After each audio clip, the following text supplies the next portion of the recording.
Buying a house after college. So this is people usually in their 20s, and there's a few things to know to start prepping yourself now. So the things that we look at are your income, your assets or your savings, and your credit. So those three basic things. So I'm going to address each one separately. The first is income.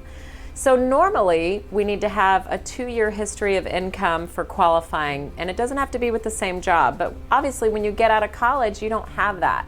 That's okay. If you have a diploma or a transcript showing us that you were in school to better yourself so that you had more chances of getting education, more chances of getting a job later on, make yourself more employable, that 2-year history is waived. So you can have just started the job, there's no waiting period.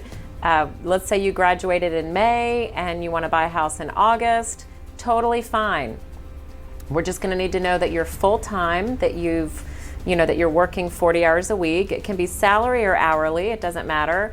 Now we can't count any overtime, bonus, commission until you have a 2-year history. So that actually does need a 2-year history, but not a problem if you're on a salary. We'll just use that for your qualifying income. The next thing that we want to look at is your savings for your down payment. Not everyone has a lot of savings after they get out of school. So there's different acceptable sources of savings assets for closing. And by the way, as a first-time buyer, you can put down as little as 3%. So not a lot is required. There is down payment assistance, so be sure to ask your lender about that. That is state specific, so there's not a federal assistance right now, but you want to make sure to ask your local lender about that. You can get a gift from parents. Sometimes we've got parents that are giving a gift to the student or to the recent college grad, and you might have to also have your own savings, obviously. If you have a 401k, which is not likely if you just graduated college, but we can use 401k as well. Just remember that the lender is going to ask to trace any and all funds that you're using for closing, so it's important to document everything. The last area that we look at is your credit.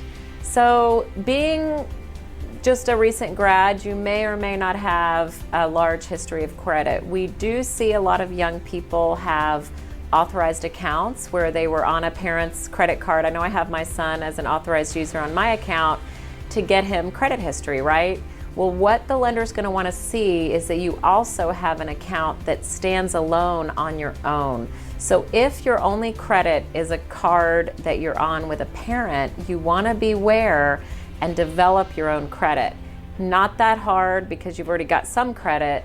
All you have to do is open a secure credit card in your name. After 5 or 6 months, you'll have a more standalone score. Because just beware, the lender might ask you to get removed from the authorized user account so that they can see underneath what your particular credit is.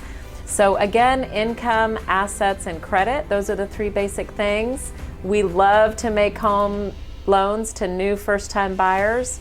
Not to be strayed or swayed if you're a recent college grad. There's totally a way to do it. So I hope you found this video helpful. If you're in Texas, call me. I'd love to help you. Talk to you soon.